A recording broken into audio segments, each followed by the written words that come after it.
All right, what's up, everybody? Welcome back to another episode of Greetings from the Garden State, powered by the New Jersey Lottery. I'm Mike Ham.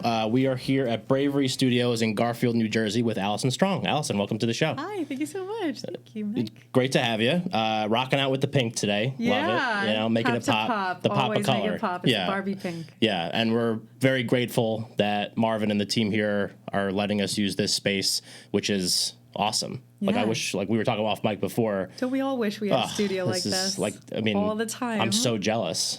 They even have Asteroids Deluxe. So, like, if we get into a position where we run out of stuff. I didn't even notice that this was here. If we run out of stuff to talk about, we'll just start playing. The game. Yeah. But do you have a coin? I don't have any on me. Oh, no, I don't. That's too bad. I don't think anybody has coins anymore. I do. You do? My purse. Do you often find the need to use coins? I don't know. I have a piggy bank, and probably the coins are from like the 90s. Okay, it's so that's pretty good. Use them up. You take them to like a coin star, and you get actual money. Last time I saw a coin star, I think it was like at a ShopRite, maybe a couple years ago. Yeah, they have them at Walmarts and all sorts of stuff. But anyway. Wow. So you...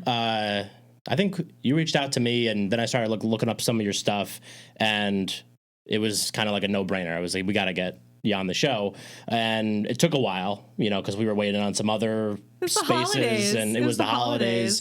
But you've been busy the last few months. Yeah. So let's talk about that a little bit, like what the most recent stuff you have going on, and then we'll kind of get more into kind of your story and everything. So I released an album in July, and from there, you know, I got sort of, I guess, discovered on Instagram by my favorite band. And they, like, a day after I released my album, I opened for them at the Palladium. And it's a Grammy-winning band. They're called Jesse and Joy. I've been doing music my entire life, but mostly there's been a real focus on acting. Yeah. I'm probably best known for playing Adam Sandler's daughter in a movie called The Week Of. And also for Leo, Adam Sandler's animated film. Yeah. I play Mrs. Salinas in that. But that's pretty recent. And also I opened for Leanne Rimes at Bergen Pack in November. So I'm an actor. I started on Broadway when I was 18 years old. But I've been, you know, constantly metamorphosizing, because that's what I think being an artist requires of us, to constantly be changing and pivoting. So I started on Broadway, ended up in television and film. Since the pandemic, I've been really reconnecting with my musical roots, and it's only been like about 6 or 7 months since I released that album. And it's amazing how far the music and the videos and, you know, the support that I've also received from the state in that time. And it's just sort of marrying really beautifully with the rest of myself as an artist, as an actor.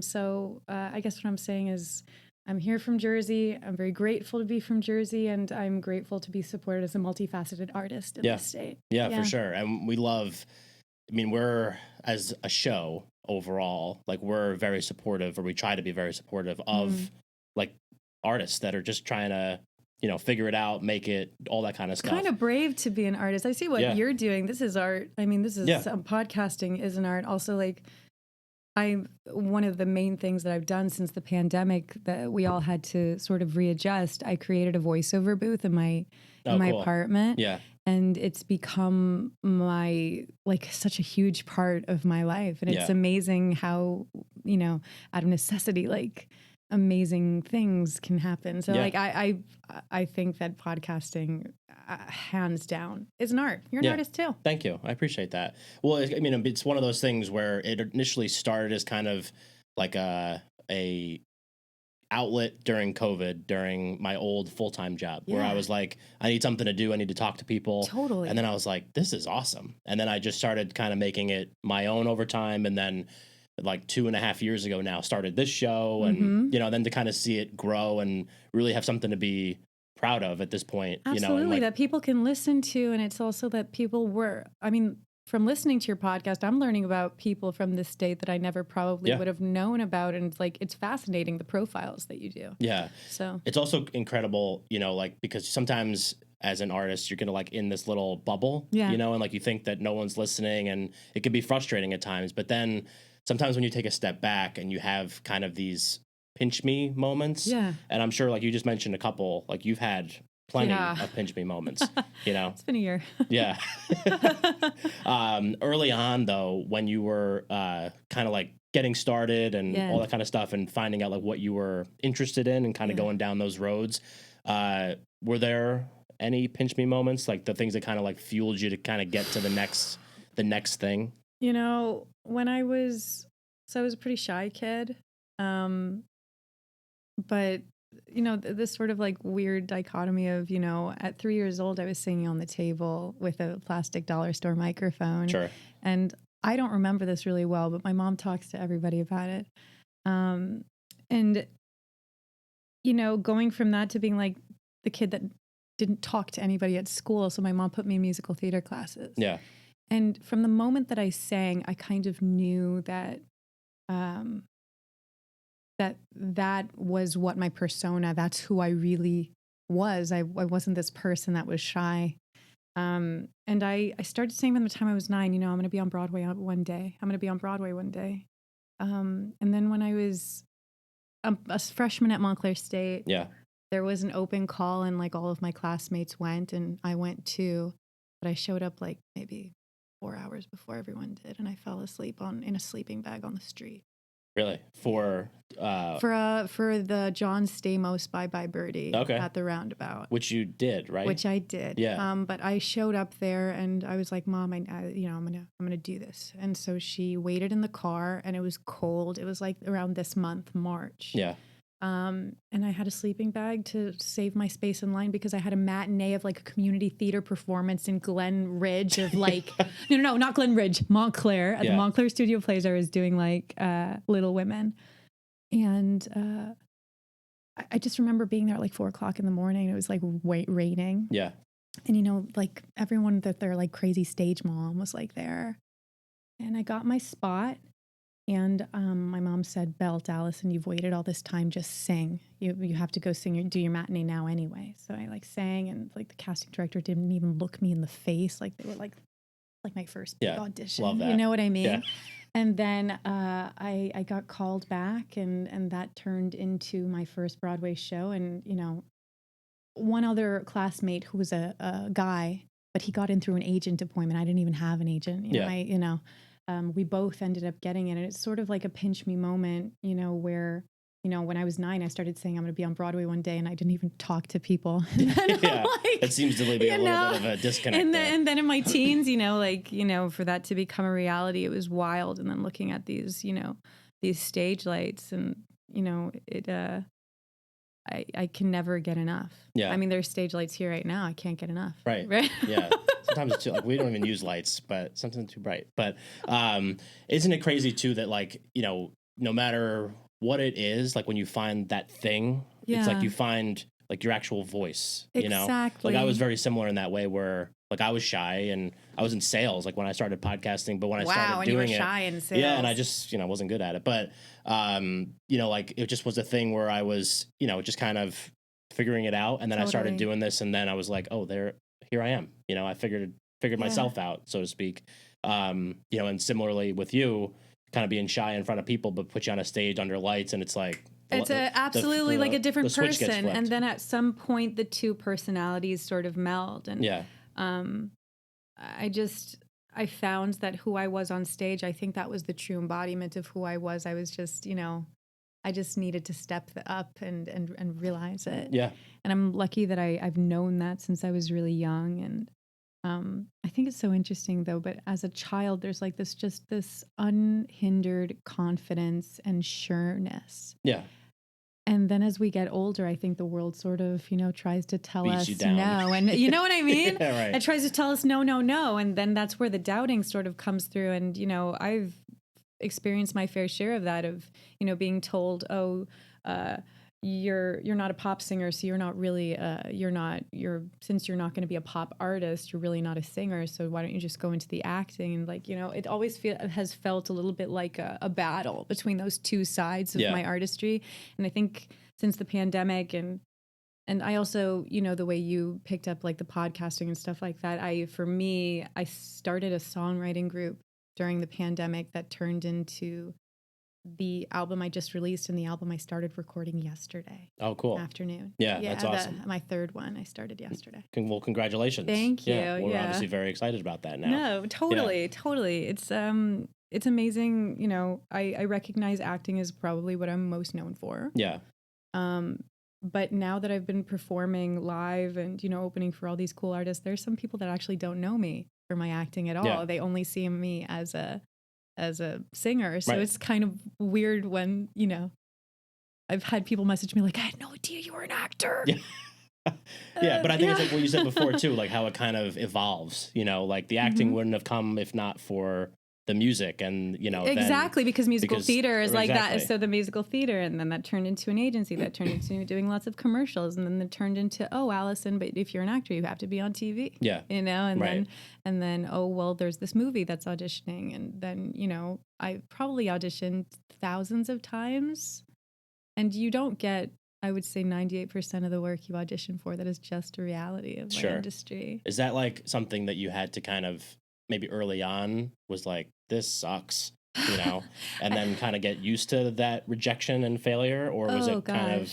I've always been really bright-eyed and bushy-tailed. Like, I really have been. Yeah. And I try, there were a couple of years where I would say that the things that have hurt more are the moments when you are promised a job and you've been with a project for years and they don't take you forward. And that's happened to me for really high-profile projects that really hurts. Or you come out in the press release as being part of this TV show, and then, you know, it's a very common thing. They give it to somebody else, or you know what I mean? So it's those are the moments that hurt more. I think I approach auditioning as, this is my one chance to play this role. Yeah. And I'm really excited about it. And, you know, I've screen tested for things that I've really wanted. I've played roles that eventually have gone to other actors after a couple of iterations of a project. And it's rough, which is why I think I find making my own work so incredibly satisfying. Right, because it's yours. Absolutely. You can put your own stamp on it. You have control. I started doing my own and directing and conceptualizing my own music videos, which I'm so happy. So my record Bronte, which I released in June, it was 6 songs, 2 music videos, 1 in English, 1 in Spanish. I do all my music videos with in-state here in New Jersey. We have an amazing artist community, amazing places to film. My one video, Bronte, I'm really, really proud of, and we did that at Georgian Court University in Lakewood. And, cool. It's an actual Victorian mansion, and I was able to fully sort of realize this sort of Gothic fantasy with like a waltz and costumes, and it was amazing. The artists that want to support that you know, that respond to passion, and it's, you know, it was truly incredible. So to answer your question, are there moments where I'm like, yeah, this sucks? Totally. Yeah, right. Yeah. But I don't I don't think it's not that a deterrent. But I mean, to be honest, it's not a deterrent, and I don't think it's like the most, I don't like to be in that headspace. Yeah. That, you know, it's not the most attractive place for me. I think it makes more sense to just sort of detach from the expectations of things. Because after 15 years of doing this professionally, there's like this recognition, like, I'm not in community theater anymore. There are way more people. And now with the pandemic, and this is a positive thing, the opportunities are broadening and opening up for people all over the country. Yeah. And that's the reason why I think for me, you know, I'm so grateful for voiceover, because I'm now, and like animation and things like that, because now opportunities that would have only been available to LA actors because of Zoom and because of the connections that I have from before the pandemic, thank God, you know, and because I literally bought a microphone that they had in all the voiceover studios I was working in, like I got that mental messaging, do that, get that microphone. It's sort of changed the landscape, and I'm just sort of following the flow and whatever is working right now, you know? Yeah. When you're talking about these opportunities that are kind of presenting themselves now, and then opportunities that you had, you know, kind of early on. Yeah. And were there were ones, like different opportunities that maybe like on the surface, you're just like, what? but then they wound up actually being like a significant thing for you? It's wild. You know, you only hope that like a relationship, that you know, the work that you do will turn into a continuing relationship. So when I did Bye Bye Birdie on Broadway, I met the music director for Mamma Mia on Broadway, and he, you know, we were doing, John Stamos likes to have a lot of fun backstage, so we did a talent show one day. And I was like, well, I want to sing a solo. So I asked them, and I was, you know, I was in the ensemble because that's how you start, right? So I talked to the music director and I said, I want to sing Randy Newman's I Got a Friend in Me. Right? Yeah. And a classic. So, yeah. I mean, we grew up on Toy Story. You got a friend in me. Yeah. You know? And so I was like, David Holsenberg, please, can you rehearse this song with me backstage? He's hearing me sing by myself and he goes, I really want you to audition for Mamma Mia, Allison. And I go, okay.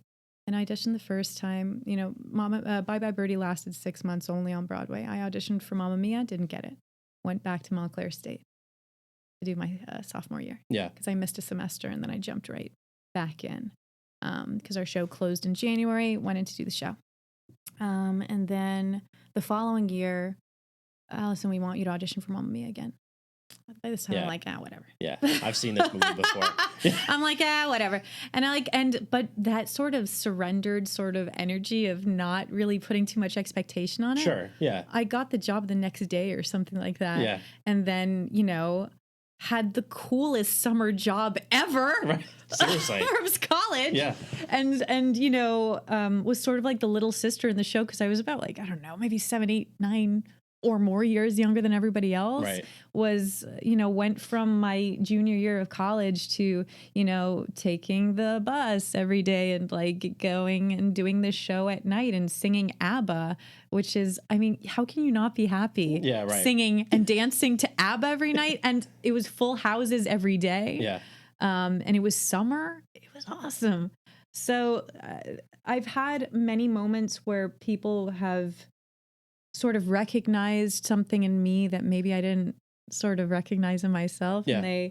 And they've brought me on and, you know, recommended me for other things. I would say that it's a mixture of luck and that. So in 2017 right now, I just went in for an audition for the week of, which was the Happy Madison movie with Adam Sandler to play his daughter. And she marries Chris Rock's son in this movie. You know, there are some moments where, you know, you're just right for something. I had a feeling about it. And in my mind, I was like, I'm blocking out the next 3 months. And I'd never been in a feature before. Sure. You know what I mean? But like, for some reason, I just kind of just knew. It turned into a callback with Robert Smigel, who's also a Jersey boy, you know, Triumph the Comic Insult Dog, you know. It was his movie that he directed and he wrote with Adam. I had a callback with him and then it just turned into the job. And then, you know, the movie came out in 2018. That was awesome. Late 2018. And then the pandemic happened in 2020. And, you know, Robert writes to me in 2020, hey, I have you in mind for this animated film that I'm doing about a lizard. Sounds great. Where we start? I mean, people are saying it's not a lizard. It's like a different type of reptile. It's like an iguana. No, it's not. Well, I have to look it up. But he's I'm. Let's just say lizard. Okay. Because it says because there's a term. Song called "Lizard's Lament," so I'm just gonna go lizard. Yeah. But he's like, yeah, writing this movie, have you in mind, think you'd be perfect for it. Are you interested? It's like, are you kidding me? Of course I'm interested. Yeah. Like, you know, and I love working with them. They're just the nicest people. So, you know, that turned into a scratch record and then, you know, hoping, you know, that it would turn into the actual gig, which thankfully it did. But that was like a 3-year process, like animating that film. So there are a couple of pinch me moments. They're like, wow, like you liked me enough that you want to work with me a couple of times. And like, I guess, you know, the energy that I bring into the room is good. And, you know, I hope that continues and that I get to continue working with my friends and people that I like. For sure. You mentioned in that answer too about, you know, people kind of helping put you in the right spots. Absolutely. You know, so, and I think as artists, I think one of the big things is while we're doing all the work in a lot of cases, there is a lot of support, you know, that has to happen or else it can't work. And totally in state here too. Like, the Garden State Film Festival out in Asbury, they've been such supporters of my work, not just as an actor, but as an artist. And I think so I got an award for my acting there. And then when they heard that I wanted to do music, they're like, you want to do a music video? Let's talk about locations. Yeah. They helped me get a location that I would have never been able to get, a Victorian mansion at no cost to me. Yeah. Do you know what, I mean, that I have no words. It was literally like a fantasy. They helped me get my costume designer, Olga Turka from the Terrifier movies, who did incredible work. We found beautiful Victorian costumes. The support here in state. I'm very fortunate. I got a grant through the New Jersey State Council on the Arts for music composition in 2023, and that's what's funding my next album. Awesome. That I just started yesterday. Yeah.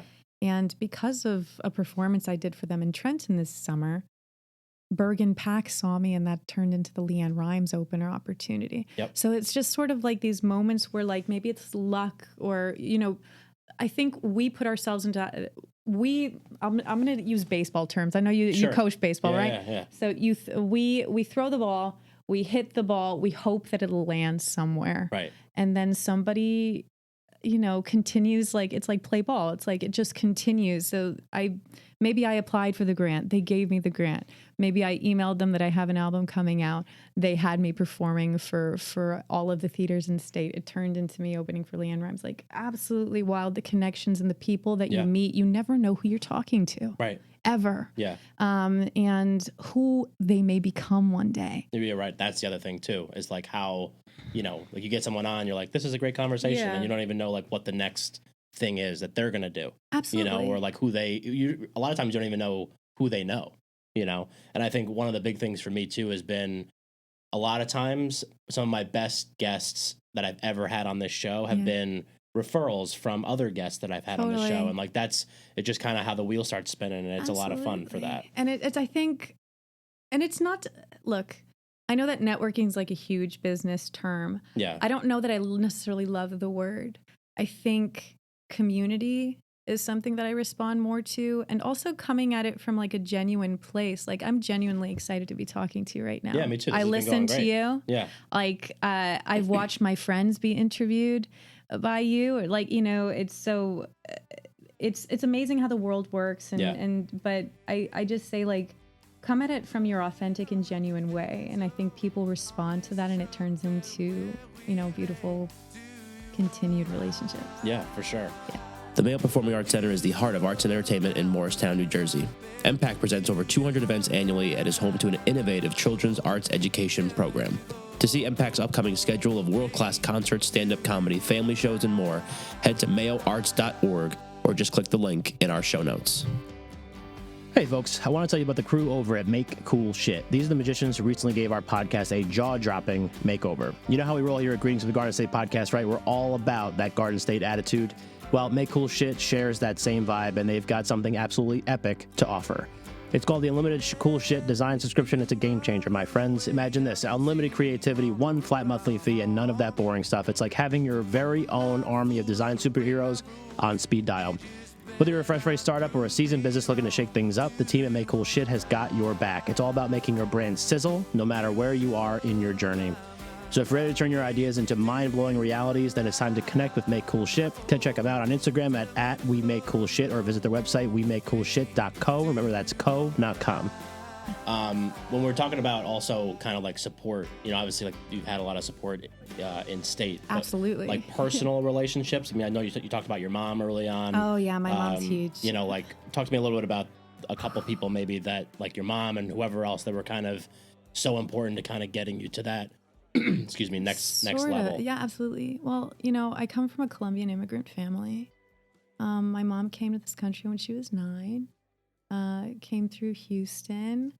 My grandma was a nurse from Colombia, and the Red Cross was looking for what they said good, strong Colombian women to be in the Red Cross. Yeah.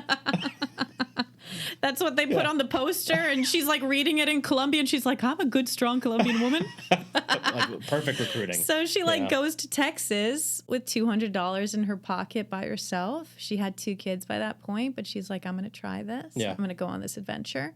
And if it's good, I'll call my kids and I'll call my husband and they can come over. She stayed at the YMCA. She didn't know that she'd be administering, insulin to a diabetic woman at like this like big mansion house in Texas that turned into like sort of like a prison for her. Oh, Yeah. But she was like not happy there. Sure. But it was a start. Yeah. And she called for my mom and, they started in this country and eventually she ended up leaving that job. My grandma was a very opinionated and strong woman. She didn't like people lording over her. Right. So, but once they were in Texas, the whole family, they decided to move to New York. Well, what they thought was New York. They're like, what a great view. It was Boulevard East. It's actually New Jersey. Right. It's the best place. Yeah. We could see the city. They're like, they thought they were in New York. They were actually in Hudson County. And that's where our family sort of settled. Yeah. My mom became a school psychologist. I'm named after a road outside of Rutgers, where she got her doctorate. Yeah. She was pregnant with me when she got her doctorate. So I'm named after Allison Road, where the psychology department is. Either that or a Gin Blossom song. I don't know. Yeah. But she sort of recognized in me, and she's a school psychologist, I was a little shy. So she put me in musical theater classes at Bergen Pack, which was at the time John Harm sent a really weird sort of full circles in my life. Sure. It's now called Bergen Pack in Inglewood. And I wanted to get a solo. They never gave me a solo because I didn't talk. Yeah. Makes sense. Right. Begging my mom, please ask the teacher, please, to give me a solo. My mom's talking with the teacher, like, I know she doesn't talk, but maybe she can sing something. They gave me a song after that. After like the class presentation, I sang this song Much More from the Fantastics. It starts like, I'd like to swim in a clear blue stream where the water is icy cold. So it's like a very classic musical theater song about wanting for more for yourself. Yeah. All these parents are like, she's going to be on Broadway one day. My mom didn't know what to do with that. My mom works in education. Sure. But she thought, well, they're saying she could be on Broadway one day. I don't have the ear for it, but I'm going to put her in voice classes. And really, other than choir, no, but there are really not so many straight singing opportunities when you're in school. It's a lot of musical theater. So that turned into musical theater classes. Yeah. So voice lessons, musical theater classes, started taking dance. She found me an opportunity to audition for the Metropolitan Opera Children's Chorus in New York. I auditioned singing Happy Birthday, got that. So she was not a stage mom, but she was so supportive, and we learned so much together. What is a good headshot? What is a bad headshot? Anyone listening is like, what is a headshot? Like, what does that mean? Those are pictures of your head. That is literally what that is. And for actors, the headshot is what opens the doors for, auditions and stuff like that. And so we sort of learned everything together. So if I'm anywhere today, it's because my mom was my partner in this journey. Yeah. She continues to be. I also was, volunteering, singing national anthems for like just about every event in state. Like, I think I've performed for every single governor since Christine Todd Whitman. Oh, wow. So like from the time I was like 8, 9. So, and, that created a lot of stage presence for me. So like that shy kid, she probably lives somewhere in here. Sure. But she doesn't exist. She's really not, she's not who you're seeing today. Right. And that's because my mom had the wherewithal and, the inner knowledge that, this could be something for my daughter. I don't think that she necessarily was like, I want my kid to be an actor. Sure. I think she actually wanted me to be like someone at the UN, like a foreign ambassador. I mean, most parents, I guess, right? They want the best or whatever they think is the best for their kids and all that. Totally. Yeah. But at the end, you want your kid to be happy. And I think she recognized that for me and, was supportive in every in every way and set me up for that. And I also appreciate too the sort of plucky, she believes that college is so important. And I agree with that, and she's like, as immigrants in this country, as a daughter of an immigrant, college education will never serve you wrong. Yeah. This matters. And, I actually had to leave school twice to do Broadway shows. And the appeal of not going back is unbelievable. Sure. When you're working. Yeah. And she said, no, you're going back. I could not be more grateful that she really, instilled the importance of that for me. And also, she also brought home for me, if you go to state school, you're going to have the freedom in your life to audition without, debt on your shoulders. And I appreciate the honesty.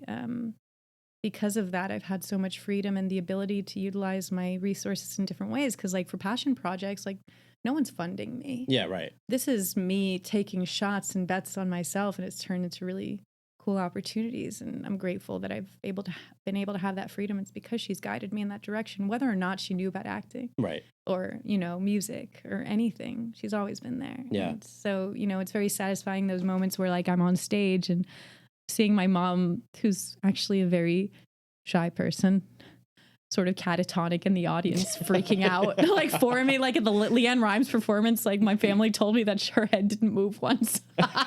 She's just like sitting there like, yeah, just frozen, yeah. But yeah, I couldn't be more grateful for her. And I've also had really great teachers, and she was smart enough to know that if she didn't know something herself, that she would find me the right teachers. So I was rejected by an agent when I was 13. They saw me in my high school theater production that I was doing. So Paper Mill Playhouse, you probably know about Paper Mill Playhouse. They have the Rising Star Awards. Well, we didn't get any of those in my little high school. We were like performing like in a gymnasium, a gymnatorium is what they called it. Yeah. Where we would get pelted by baseballs, volleyballs, basketballs while we were like rehearsing at school. But they saw me in my show and they said, she's going to be a professional actor. We can tell. We're sending an agent. So they sent an agent to see me. And then I ended up meeting with this agent, and the agent said, well, teenagers will never be on Broadway. Not true. Yeah. Because that happened for me a couple of years after that. Right. But she said, I'm not going to sign you. You're not ready. You need to take class. Well, it was like one of the greatest blessings. It was painful as heck and all hell. I mean, really. But she said, take class with Peter Miner. And Peter was my mentor for like 15 years until he passed away. And he became my TV and film teacher and carried me through my first films. And I mean, I talk about like the bigger films that I've done, but I've also done smaller, more indie films as well. It's all relative. Right. But his belief in me, and also his early knowledge, so I released my first album when I was like 22 or 23. And he said, if you bring the confidence that you bring to your music, to your acting, you're going to be unstoppable. And like to have somebody that believes in you like that, major.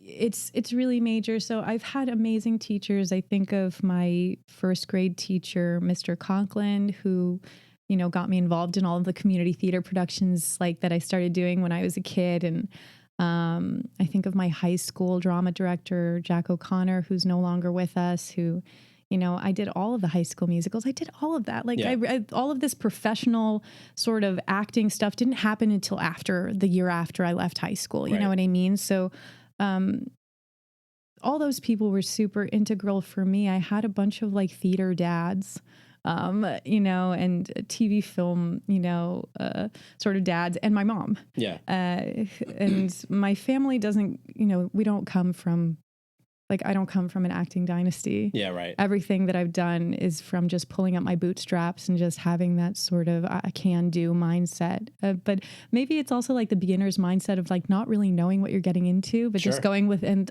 it's kind of the best mindset. Just picking up rocks and seeing what's underneath. Exactly. I think that's kind of the best way to come at it, because if you knew how difficult it would be, you probably never do it. Yeah, if you knew there could be a snake under that rock, you probably wouldn't pick it up. I would say the same of like, if I knew how hard it was would be to do like a music video.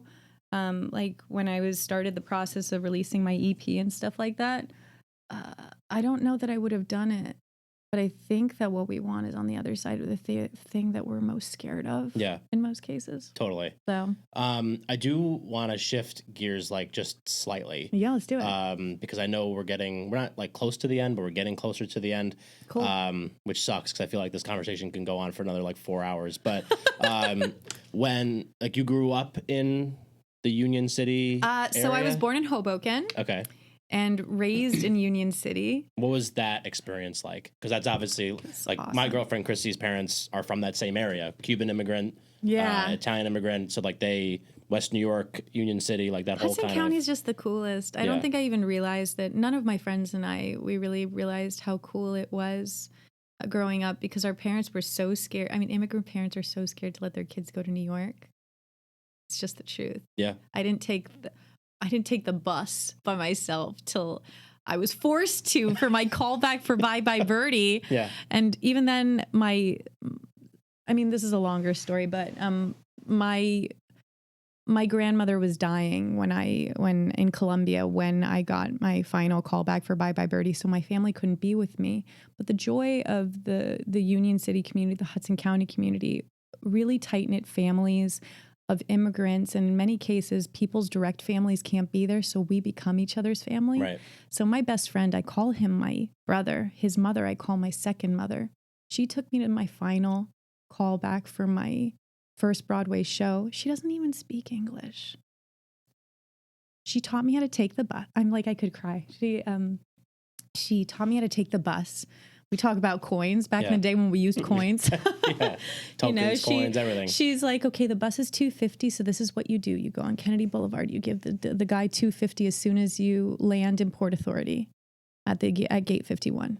Anyone that's like Hudson County listening to this are like, I know gate 51. That's pretty seedy. It's my basement. Okay. But that's where you land at Port Authority. And then you end up in sort of the Times Square area. This woman, she had work. She took me to New York on a dry run before my callback. Yeah. And then we went together after that for my final callback. She's waiting there with all these parents, like Broadway kids, stage kids with their stage moms who speak English. She doesn't speak English. And I love her. Tanya, te quiero. And she's waiting for me. And my grandma's dying. My best friend's mom is there with me. I have no family. I have no way to call my mom without a calling card. Yeah. The joy of Hudson County is it's all of my best friends were all kids of immigrants. So there's this shared joy, this shared experience that you don't really have to explain yourself to them. Yeah. And also this proximity to New York of knowing that it's so close there, I never really had to leave because Broadway was my pinnacle. That was what I wanted from the time I was really, really young. And I'm so grateful to be around that. So many immigrants, and not just Latin immigrants. There's probably the best Italian delis. Yeah. I mean, you could go for the best mozzarella, and these are probably fighting words. Everyone probably thinks they have the best mozzarella, but we've got Vitos, we've got Fiores, we've got amazing. I think also an amazing artist community, like the Hoboken and Jersey City music scene is having a real revival. I'm really grateful to be a part of that. We have the best view. New York has the view of us, which I have no idea if it's good, but we have the view of them and without the noise. Right. And it's great. It is good to look at it. So I'm grateful for that. I'm grateful to be from this area.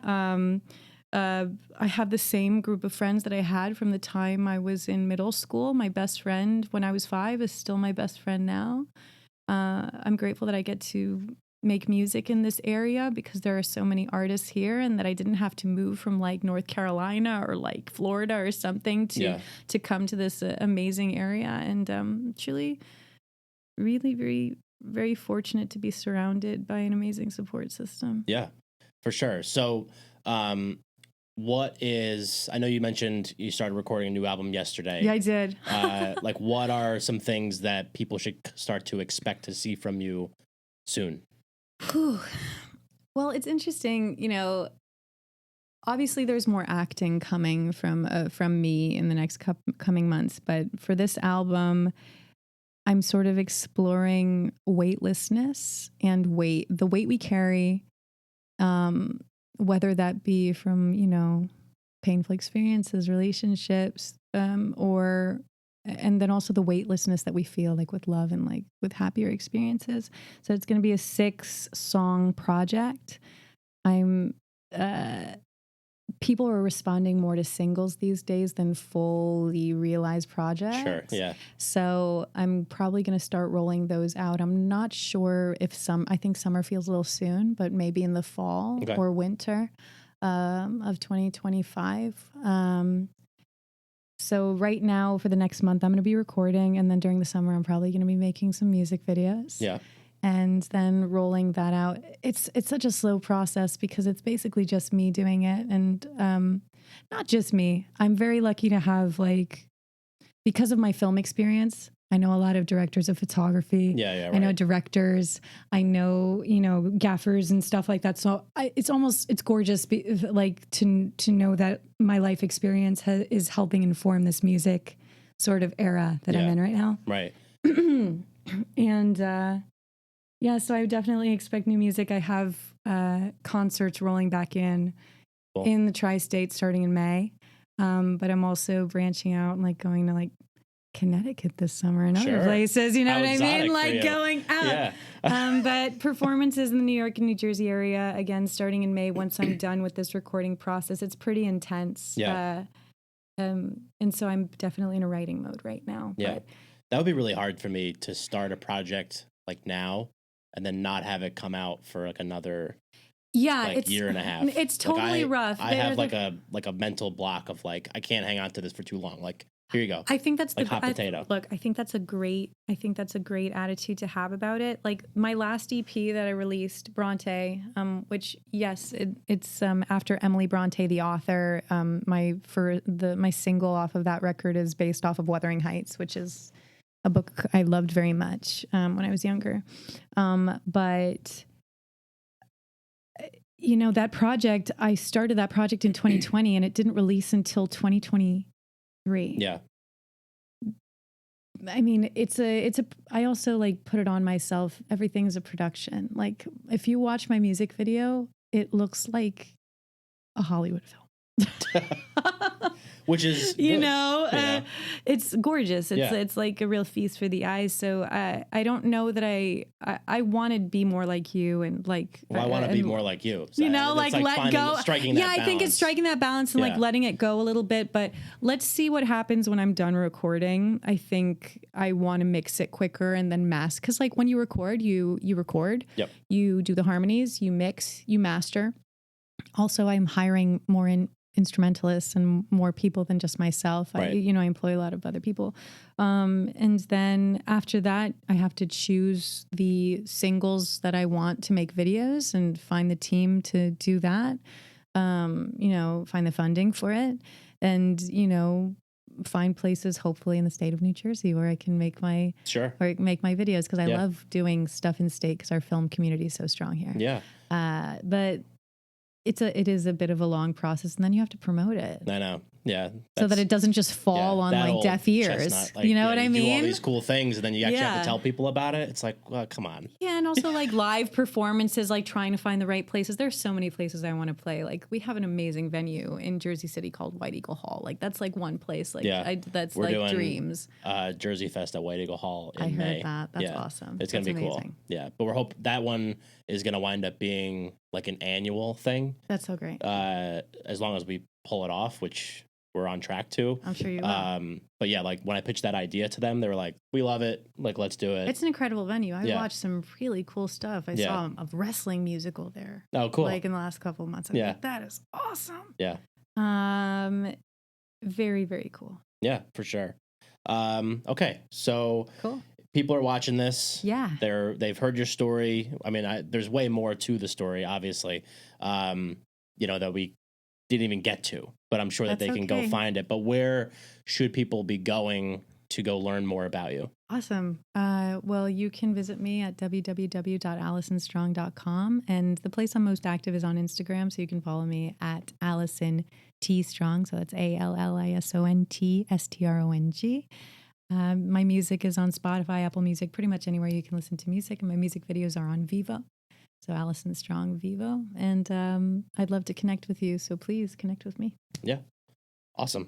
Well, Allison, thank you so much for doing this with us today. Such this a was pleasure. incredible, so much fun. Thank you so much. And it is way better to like not actually have to be like the producer on this while recording and checking cameras. Beautiful. And yeah, this is great. Like I got a comfy chair, it's like a whole thing. But again, thank you so much for doing this. Thank you to Bravery Studios for having us. So this has been the Greetings from the Garden State. Oh, I'll put your stuff in the show notes before I do my sign off. Your stuff will be in the show notes. People just go click, check it out. Obviously, greetingsfromthegardenState.com will be in the show notes as well, so you can go check that out. All of our other episodes. Because this year has been honestly crazy with like how great the episodes that we put together have been. So again, this has been the Greetings from the Garden State podcast powered by the New Jersey Lottery. I'm Mike Ham. She was Allison Strong. Thank you for listening, and we will catch you next time.